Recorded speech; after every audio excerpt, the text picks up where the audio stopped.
Thank you for joining. Thank you very much. I'm Irene, your host. And without getting any further, please follow SaugaTalks, okay? If you're on LinkedIn, on X, on YouTube, and we want to hear your comments. We want to know if topics we discussing resonating with you, if you are into AI, automation, digital transformation as much as me and my guests. And today is my special privilege because Michael Greenberg is with me. Michael, how are you? I'm doing excellent today, Irene. How about yourself? I'm doing fabulous because guess what? We said we're going to talk about digital operations, and this is like dry terms, Oh, okay? I the know most you're an boring. expert. Boring terms, okay? Let's not make this episode boring, okay? That's my goal here. And with that, all right, we said we're going to talk about practical combo of tech stack, okay? And by tech stack, I hope we're going to touch all the moving parts because I know you're speaking with businesses, large and small, all right? And I Yep. know it's part of large enterprises, people making these decisions as we speak, all right? Because everyone wants nice and easy operations, right? Nobody wants cumbersome, painful, effort taking, budget sucking apps, all right? Yep. So, Michael, how do you see us going into 2024, progressing with what we know, but adding your wisdom, adding to your experiences, what digital apps is to you? To me, digital operations, at least the way I found it, was a gap. I had a background in technology and marketing operations, and I saw that there was like, oh, there's the tech guys, there's the IT guys, and then there's the business operations and the strategy. And there was this missing link that said, oh, well, this is the business, this is the technology, let's put them together. And so to me, digital operations, in short, is workflow, process, documentation, automation, AI. When it comes to people using technology to do their work, digital operations is all of the infrastructure and tools that allow them to do that better, faster, and do more. All right. In your experience, all right, digital transformation is those terms that now are cliche, okay? It's not interesting to just listen to another session on it. I'm Yep, just sharing my opinion, right? To me, it's about really moving businesses, moving companies, people, technology processes forward, okay? Whatever absolutely. it means, right? So please talk to us about how do you find this landscape now this year, all right? Because many companies digitalized long time ago, large enterprises still very much, what is reluctant to do a lot of operations digitally because of their legacy systems, because of their budget constraint, Yep. talent, you name it, right? So Yep. what do you think is in the future for companies that are, of course, making those decisions as we speak? So I want to talk, I want to get out of the heady sphere of theory and talk a few practical examples. Number one is a client, just met with them today, and they cannot automate their core financial operations because everything runs through a shared Excel spreadsheet in a shared drive. And that means there's no API, we can't automate, we can't plug into it. A similar case is another client of ours. They have about 60 locations, and they recently moved to software where all of those location managers now run on tablets. That software is not plugged into anything, but it has an API. And so to us, both of those are like level 0 cases in digital operations. They have the tools, they have data, it might even be in the right structure, but it's all locked up, it's all siloed in. In the first case, we'd have to build around that until we're ready to do the big, nasty digital transformation that we said, no, we're not going to do right now. We can't touch that process. But we can take all the other data in their cloud platforms, we can push it into Google Sheets, and we can make it copy pastable into Excel. And that's going to cut 90% of the time out. Direct integration. We just take their apps, we can plug them right in. They're using ClickUp as their work management system. And so we're able to pull the data directly out of their on-site management system and redisplay it inside of dashboards in ClickUp, so their management team has centralized vision. Companies running on Excel, pretty happy with their Excel apps. How about that term? Okay. But they really want to automate. They want to offload, of course, the tedious work. And yet, what kind of resistance you are meeting? Because people I saw who's so proficient with their Excels, they love Excel, okay? They're not gonna let anyone to take that Excel away from them. So tell me, what's a good entry conversation when you kind of showing the way people can do better without Excel? We get them on Excel 365. Once we get them in the cloud, we can start automating, and we don't really have to move them out of the tool. The only problem is when they're not in the cloud version, then suddenly the way we manipulate the data there, it's doable, but it's not worth doing. And we talk about that as like a level 1 case, when all of the data is now accessible at a cloud infrastructure level, because then we can do data automation. Then we can do robotic process automation, and we can actually do automation. But good, we can't do AI yet. We can't we're not trying to change the way people work. We're just trying to make it easier for data to move from A to B with a minimum amount of change to the end user. And that's smart strategy, in terms of deploying the tool, any tools, right? Any technology, in terms of adoption, you absolutely have to first observe how people do their day job.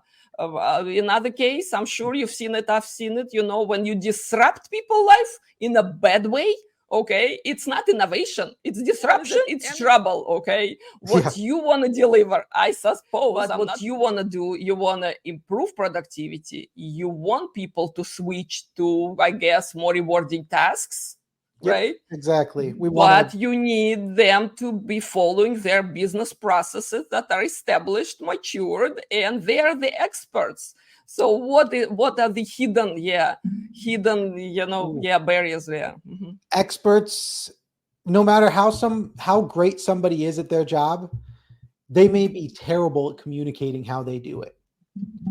We've got a client right now, and they came in, they said, this is the process we have most clear. So this is the process we want to automate first. We get into it.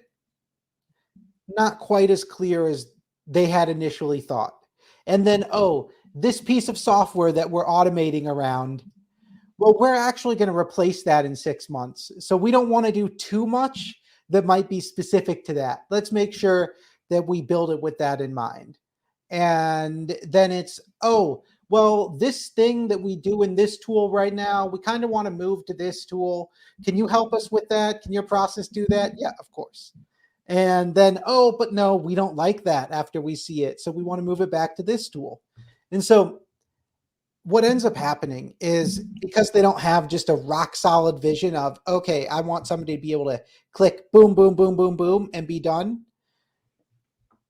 They end up going back and forth, and they end up in almost a sunk cost fallacy with the automation, where the best version would have been, hey, what's one step we can do today? Where it's just A to B, and let's get that deployed. And if that works, then let's talk about going B to C.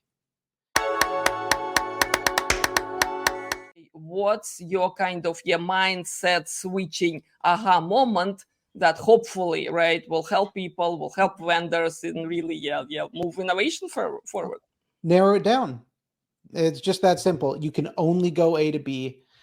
I like to map the whole workflow before I start automating, but the automations you deploy should be super small, because as soon as you're doing a multi-step, or you've got like a human has to hit a box before it goes and does this next thing, you should stop when that human has to do something. And you just do one little section and deploy, and then deploy, and then deploy, and then deploy. And in a month or two, you'll have something amazing. Fantastic. So we talked about people nature a little bit, right? Because we are creatures of habits, right? We like the way we do things. And to even unpeel that business process, that's probably the most difficult step. Even understand what's a business process, what's a band-aid, what's a workaround, and what's kind of let me survive until work day is over today. Kind of right set of tasks which are not part of any process. It only sits in my head. So yeah, that's only expected. Now, technology point to it. We announced about the tech stack combo.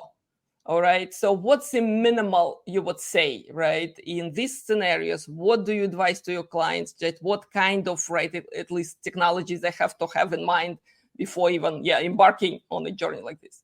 Yeah. So I think the biggest one is going to be your communication tool. And we have clients who use Google Suite and use GChat. We have clients who use Slack. We have clients who send all their email through Outlook and they don't use Teams or anything else. They're just all email, as many enterprises are. That's number one. Number two, you've got work management software. So that's an Asana. ClickUp is my personal favorite. Notion, anything like that. Number three is going to be your CRM. And HubSpot is my preferred choice because of their strategic relationship with ClickUp. Those two just work amazingly well together. But we have clients on Salesforce and Pipedrive. And a lot of clients now are building their own no-code CRMs on top of Airtable or ClickUp or other tools like that. And then you've got some sort of automation platform, the glue between everything. Make is my favorite. Zapier is the most common.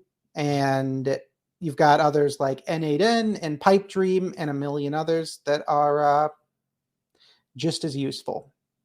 So to circle back, communication tool, work management tool, CRM, relationship management tool, and automation tool. And those together allow you to, you can build a business in well into the mid-millions just on that. Let me ask you about the deployment of these tools again. Anyone out there who tried to introduce one of these platforms, they're easy to click, right? And easy to start with. So what kind of mindset you have to have, again, right at the beginning? Otherwise, you will be lost in the tools deployment. People are unhappy. Bosses are nervous. So what's the good kind of entry point and maybe even strategy advice you can give? Yeah. So I guess most companies are not starting from zero. Let's start there. So you have one or more of these tools already in place. And then the question becomes, why would we add another tool? And the answer is probably you have a data management issue and it's becoming a real problem. So maybe your projects don't have accurate budgeting. Maybe you don't have good task management and people drop balls. Maybe client support tickets are getting missed. Whatever it is, that's normally some sort of data capture and management issue related to not having the right tool in place for the right kind of work. So first figure that out. Then you're able to describe the pain to the people in the organization. And we don't bring in a CRM because the sales team wants automation. No sales team has ever wanted automation. No company ever wants automation. Only CEOs want automation. What people want is, I want to know what I'm doing, and I want my boss to be able to tell me good job. Or in the case of sales, why would we use a CRM? We don't want to share our client network with the company. Well, you use a CRM because when you are going to close a deal, you want to know every single email that you've sent back and forth with that client for the past 6 months, negotiating all the contract terms. And you want your account mapping in one place because you don't want to get the COO's name wrong when he's about to go sign the contract.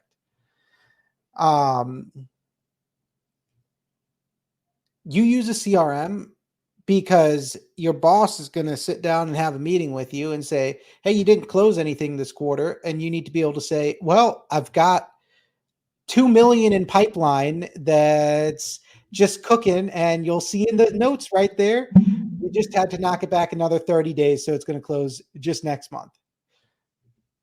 That's why you want a CRM in place. The automation, the extra efficiency of workload, the ability to do 10 times the number of actions, those are all just benefits after the fact. But people want to know that their work is going to be easier and that they're going to be recognized more for the work that they do as a result of this sort of new tool in place. They don't want to feel like they're getting replaced. They don't want to feel like they're going to have less work to do. That's scary to most employees. They just want to know that they're going to be a hero as a result.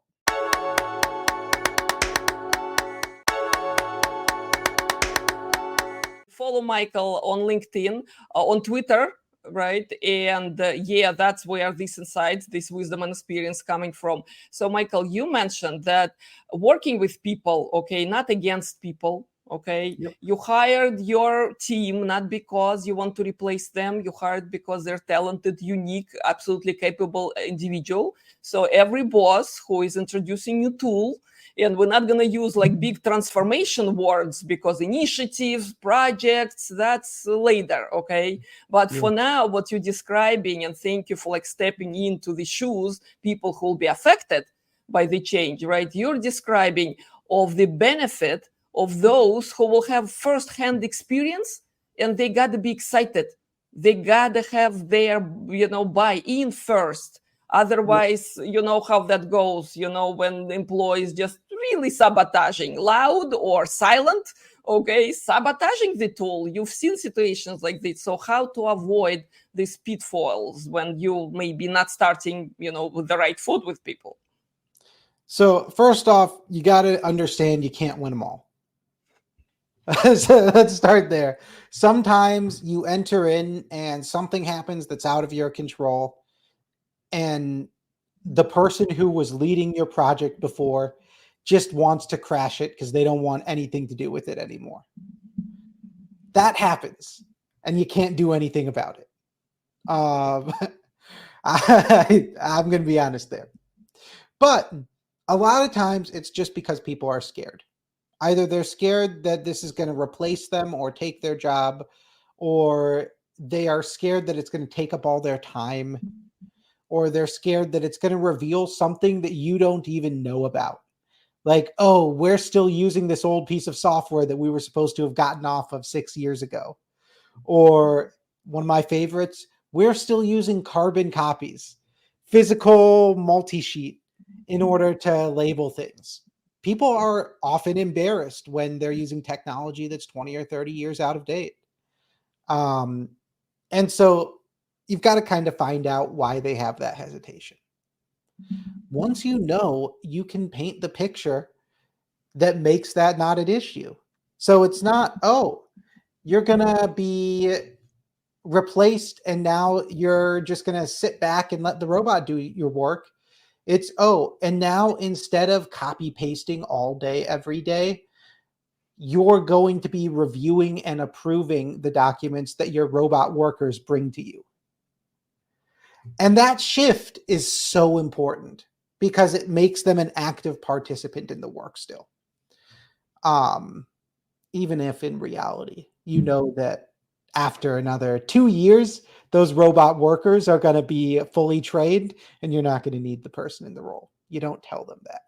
You would need the person to make a decision. How about that, right? Based on the input that now Hopefully. you have so many data points, like new insights, And if robot is making your decisions, then something is not right in your business, because, right, how can you, again, right, ensure that all your cultural, ethical, and human, and even business considerations are in place? So you would, I would send that message out there.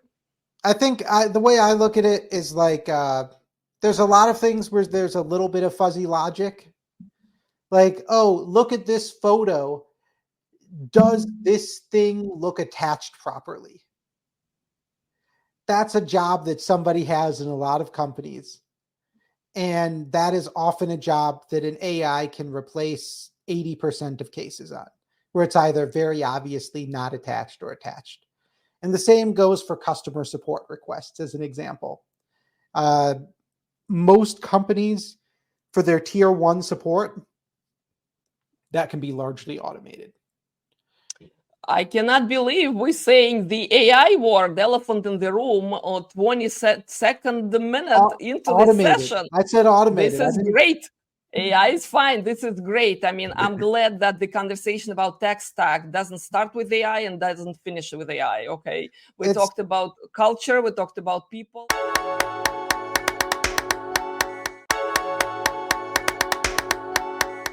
AI is everywhere. AI helping to triage, I guess, right? The call center operations, AI is in every operation. And AI right now is in every content creation effort, or you name it, right? Everywhere. Question to you as a practitioner, okay? Where did you find the most useful, productive, effective use of AI versus stay away, this is not the AI task, and it's not Gen AI task either? Yeah. So I'm going to start with stay away. First, everybody, and don't be embarrassed if your company wasted $250,000 on building a chatbot that doesn't matter, or you can't deploy because of legal risk. Because I don't know how many companies I've met that have that story in their closet. There's a lot of tech write-off this past year. But I would say, like, most chatbots are not worth deploying. Knowledge retrieval, support routing, these are cases where they're very discrete and you can deploy a chatbot with some high level of efficiency, and then have a human to escalate to. But like sales assistant chatbots, not time yet. Maybe never time. A lot of like the marketing content chatbots or like data analysis chatbots, have a chatbot be your financial analyst. That doesn't work. It's too complex. You know, a large language model can't even do math. You got to remember that. But where we do see a lot of wins are like text recognition in photos. So tons of clients have different sorts of receipts that come in, or other contract paperwork, being able to pull information off of that and trigger other automations. Great use case for the AI, and it's much cheaper to do than it has been in the past. Routing. So, an email has come into this inbox. What is this email about? Is it about an account problem, or is it about a technology error? So it has to route to the development team. Very simple case of AI that you can deploy. And that's that fuzzy logic I was talking about earlier. Personalizing outbound emails, or customizing for local SEO, just making a few tweaks to words and doing a little spin tax. Great use case for AI. It's not doing any creative writing. It's just modifying or regurgitating what you're giving it. Coaching, believe it or not, fantastic use case.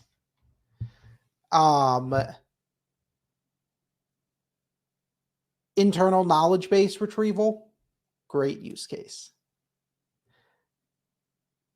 One of my favorites that we did recently,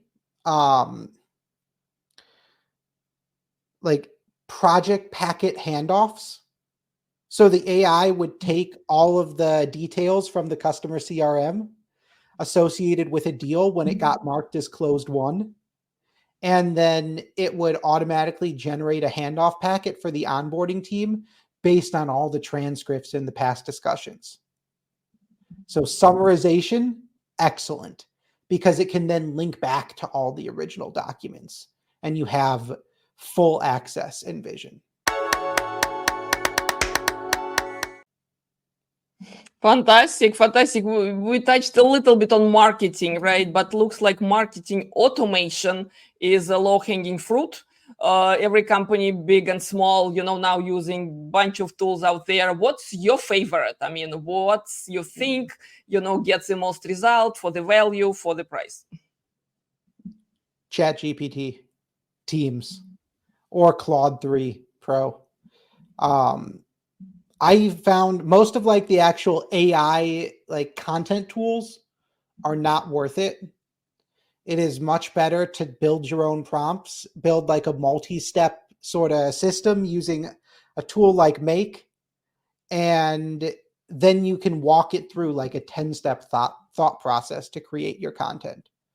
And that's where we see, like, I've got a client that writes e-commerce emails, and they use AI to generate their first draft, and then a human cleans it up and finishes it. And the AI, it's like 20 steps long because it takes all sorts of different campaign brief information and it sticks it in and it uses that to generate.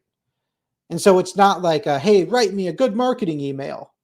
That's not what it is. Not that simple. But again, this is great. This is great insight. So it's not about the tool. It's about how you use the tool. So ChatGPT is your friend, right? So rather invest into that version, right? Instead of chasing each and every vendor, which in my experience pop up every day and they all look nice and pretty. But look beyond that's just my advice, look beyond the pretty interface. Because in the end, you're paying for your own knowledge, right? And what you're entering, is that what you're getting back? This is the experience? Exactly. Like the best thing you can do if you want to do AI content, the best thing you can do is start a podcast and interview the people who talk about what you actually want to be doing content about, because that AI is going to need an endless stream of subject matter experts.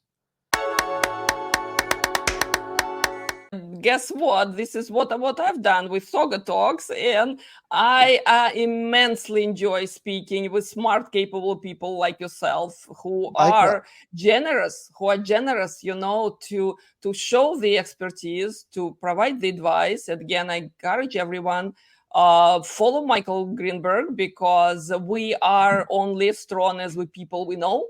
With all the technology knowledge, when we're alone, is not good. It's not good. And the community, and with the digital apps, and just with digital without presence, it's not for our vanity.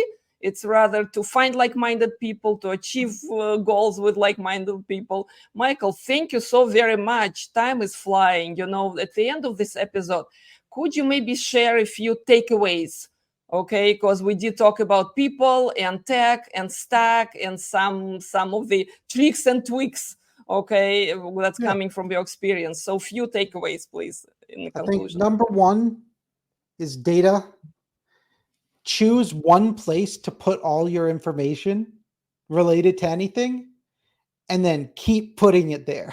Don't choose another place later. So single source of truth with that data is magical. Everything else you want to do afterwards becomes easier. Number two is remember that this is a multi-stage process. First, you need everything to be able to talk to each other in the cloud. That's level one. Then you can start automating things. That's level two. And then you can start building the AI on top of that solid data automation infrastructure. That's level three. And so don't try to jump through, because if your data is not in the right place and it's not all well organized and it can't talk to each other, you can't do the next thing. And then I think the final piece is remember the 5 C's. And I never brought these up during the rest of the conversation, but they describe the results of digital operations: clarity, confidence, consistency, capacity, and cash flow.